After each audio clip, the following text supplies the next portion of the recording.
he takes this into action, and again, and I'd love you to give us an anecdote about the way that comes through his processes in education. I shall. But before we get to that one, just an illustration of what I think is a really contemporary tension here, where you have the statement drawn from the New Testament, if you like, and from other places, faith without works is dead.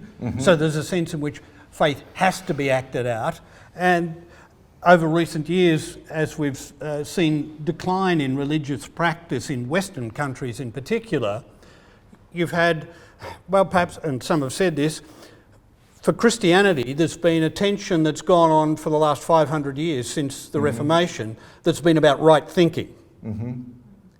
And part of the failure of contemporary religion is it's lost that sense of right action as the necessary expression of religion. Yeah. Do you think that that's a Yeah, although it's interesting. Again, I can speak more effectively about the United States than I can, let's say, about Australia, because we talked a little about that earlier today. My sense of Americans as a people is, first of all, that we are, it's a much more religious country than most countries on the planet. Even though we pride ourselves on the theoretical separation of church from state, we do have a national cathedral. Isn't that odd? Our president, one of the first things a newly elected president does is to lead a prayer breakfast at the National Cathedral. So clearly there's something inherently one nation under God, in God we trust. It's on our money, it's in our motto, it's everything about us presumably encompasses a religious sensibility, even if it's intended to be a non-specific religious sensibility. That's why the church and the state would be separate from each other. But I noticed in particular, as we approached the millennium in the 1990s, a serious uptick, at least in the United States, in a more formalized sense of spirituality.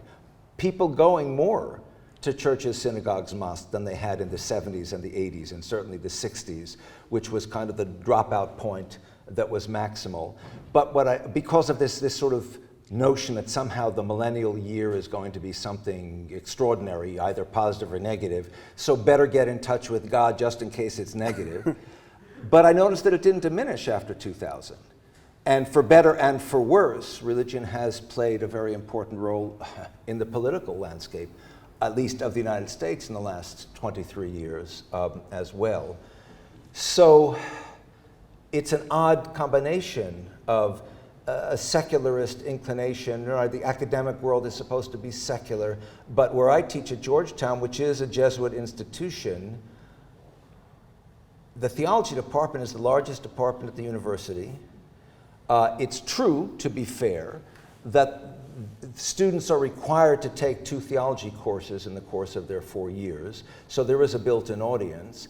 But I notice of my colleagues who come of diverse stripes with respect to their religious perspectives and traditions, from the Abrahamic to the Dharmic and back again, that they are all people of faith. They're not just academics teaching about faith, they actually are believers themselves in whatever way they are. And is that belief expressed in action?